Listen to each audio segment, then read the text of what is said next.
Good morning, students. So today also we will continue to discuss the vowel sound, English vowel sounds.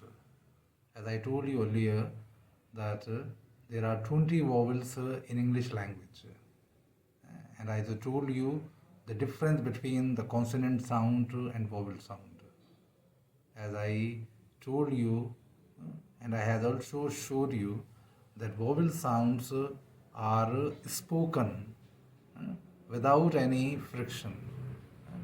There is no friction in the mouth. The air comes out freely from the mouth organ.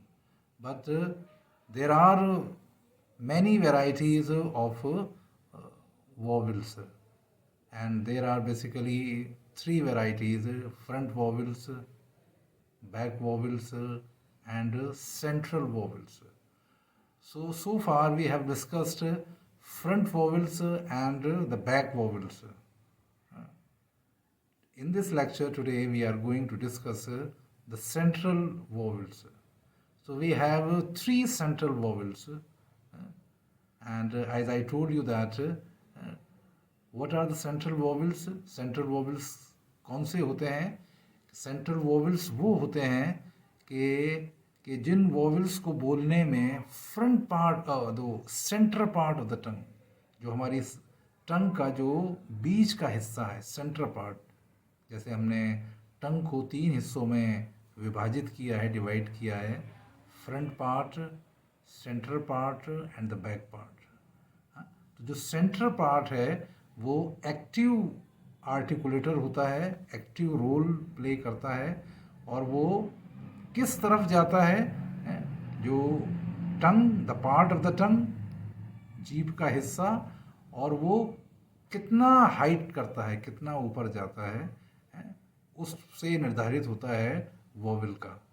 Vowel की voice, place of the tongue या part of the tongue, and the height to which it is raised, किस height तक वो जाता है, वो टंग जाता है, वो पार्ट, वो उसको डिसाइड करता है। और जो सेंट्रल वोवल्स हैं उनके जो centre part of the tongue है वो एक्टिव आर्टिकुलेटर है, और जो हमारे हार्ड पैलेट और सॉफ्ट पैलेट के बीच का जो हिस्सा है माउथ में, जो अपर पार्ट या रूफ पार्ट या upper roof part of the mouth जो है, उसका जो सेंटर पॉइंट है वहाँ तक वो जाता है, तब जाके हम वो आवाज़, वो साउंड निकाल पाते हैं। जब हम प्रैक्टिस करेंगे तो आप उसको ज़्यादा अच्छे से समझेंगे। तो उसमें ज़्यादातर जो साउंड है वो का है, से अनार वाला, in equivalent in Hindi. I am not just telling you that वो एग्जैक्टली या बिल्कुल हिंदी का साउंड के बिल्कुल वैसा ही है, but just try to teach you to learn. I am telling you that the sound is equivalent to sometimes it is, कभी कभी वो से भी छोटा साउंड है, बहुत छोटा साउंड है से भी। We can just imagine, because Hindi में हम इस तरह का साउंड, इस तरह से साउंड का इस्तेमाल नहीं करते हैं जिस तरह से कि इंग्लिश में होता है। तो just to tell you, just to try to give an example देने के लिए, just making you come near to that point, उस पॉइंट के नियर लाने के लिए मैं उसको इक्वलेट कर रहा हूँ, बराबर कर रहा हूँ, जैसे हमारा हिंदी का साउंड होता है फॉर एग्ज़ाम्पल, जैसे पहला साउंड है जो मैंने आपको फोनेटिक ट्रांसक्रिप्शंस की जो वो भेजा है आपके व्हाट्सएप ग्रुप पे, जो मैंने एक शीट भेजी है, एक पेज भेजा है जिसमें वोवेल के फोनेटिक सिंबल्स हैं। तो उस सिंबल में जो 10 नंबर पे, जो 10 नंबर पे जो वोवेल साउंड है वो है जैसे मैंने आपको पहले भी बताया था। जैसे फॉर एग्जांपल बड, BUD, बड, तो ये एक एग्जांपल हुआ। उसी तरह से है, आप देखें earn,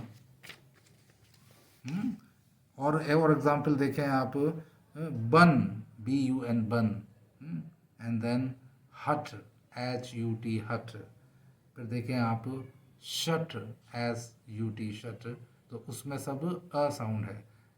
but there is another sound which is just a bigger than जो थोड़ा सा आ से थोड़ा सा बड़ा है, अगर वो भी एक वॉवल साउंड है, अगर हम उसको कंपेयर करें इस आ से, तो आपको ज़्यादा अंतर और ज़्यादा जो डिस्टिंक्शन है वो अच्छे से समझ आएगा।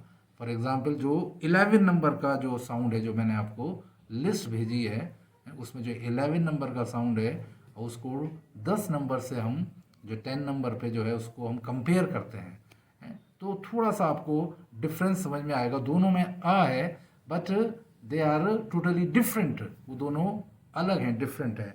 For example shut, SUSHUT, shut, this is one sound, this is 10 number का साउंड है ये।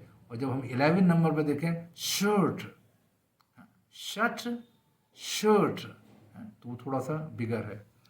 सिमिलरली सच, SUCS, search, search, SEARCH, search, जिसकी हम तलाश करते हैं। सच का मतलब जैसा होता है, सच एंड सर्च, तो वो थोड़ा सा बिगर है। उसी तरह से टन, TON, टन, टन का मतलब 100 kilo, 100 kg, ton, 1 ton. And then turn, TURN, turn, when we turn pages, जब हम पेजेस को, पन्नों को पलटते हैं, वो वाला टर्न, टर्न एंड टर्न। और देखें आप hut, HUT, hurt, and then hurt, HURT, hurt, hut, hurt, and then burn, BUN, bun, burn, BURN, burn, and then bud, BUD, bud, कली होता है, फूल की कली, and then bird, BIRD, bird. So this is the distinction. I hope that you would learn it and do more practice. जब आप इसकी practice करेंगे तो आपको दोनों में अंतर समझ में आएगा कि they are both pronounce differently. ये जो दो वर्ड हैं एक जैसे लगते हैं, लेकिन दोनों का प्रोनाउंसिएशन, उच्चारण बिल्कुल अलग है। जैसे आपने देख रहे हैं bud, BUD, bud, and then bird, BIRD, bird. तो दोनों में जो वॉवल साउंड है, जो वॉवल यूज़ हुआ है, वो बिल्कुल डिफरेंट है। और एक लास्ट वॉवल जो बचता है, वॉवल और भी हैं लेकिन वो प्योर वॉवल्स की कैटेगरी में नहीं आते हैं, वो दूसरी कैटेगरी में आते हैं, उनको डिप्थोंग्स कहते हैं। वो मैं अलग से नेक्स्ट लेक्चर में आपको, ये अलग से लेक्चर में उसके बारे में बताऊंगा। इस लेक्चर में हम एक लास्ट का एक साउंड है जो भी बहुत स्मॉल साउंड है, it is the smallest sound in English. ये इंग्लिश में सबसे छोटा साउंड है, लेकिन हम हिंदी स्पीकर्स के लिए इसको अनुभव करना बड़ा मुश्किल होता है, क्योंकि इंग्लिश में वो बोला भी जाता है, और लेकिन जब बोलते हैं तो उसके उच्चारण में वो बिल्कुल समझ में नहीं आता है। तो ये जो मैंने आपको जो मैंने लिस्ट भेजी है वॉवल सिंबल्स की, उस पर ये 12 नंबर का ये साउंड है, 12 नंबर का साउंड है। जैसे for example about, ABOUT, about. तो इस पे जो फोकस है, जो स्ट्रेस है, वो बी पर है, ABOUT, अबाउट। जो शुरू का ए है वो बोला जा रहा है, लेकिन उस पर बहुत वीक, अबाउट। उसी तरह से एक वर्ड देखें आप, एनॉय, ANNOY, अनॉय, जिससे आप किसी से नाराज़ हो जाते हैं, एनॉय। तो उसमें ऐसे नहीं बोलते, एनॉय ऐसे नहीं बोला जाता, ये सही उच्चारण नहीं है, ये सही प्रोनाउंसिएशन नहीं है, क्योंकि इंग्लिश में स्ट्रेस पैटर्न है, स्ट्रेस होता है। स्ट्रेस का मतलब होता है कि किसी एक उस पे सिलेबल पे स्ट्रेस रहता है, दबाव रहता है, तो दूसरे वाले वीक हो जाते हैं। तो एक तरह से ये साउंड एक तरह से वीक फॉर्म है आ की, जैसे अनॉय। आप देखें जैसे अनादर, अनादर, ANOTHER, अनादर मतलब दूसरा हम बोलते हैं। तो उस पर जो फोकस है वो किस पे, एन पे, ना पे, ANOTHER, अनादर। तो जो शुरू का ए है वो बिल्कुल शॉर्ट हो गया, अनादर, अब बोला ही नहीं जा रहा, स्पेलिंग में लिखा जाएगा, लेकिन जब हम उस वर्ड को प्रोनाउंस करेंगे तो वो बिल्कुल वीक हो जाता है। तो ये बिल्कुल एक तरह से वीक फॉर्म है आ की। उसी तरह से आप देखें अराउंड, अराउंड, तो इस पे जो स्ट्रेस है वो आर पे है, AROUND, अराउंड।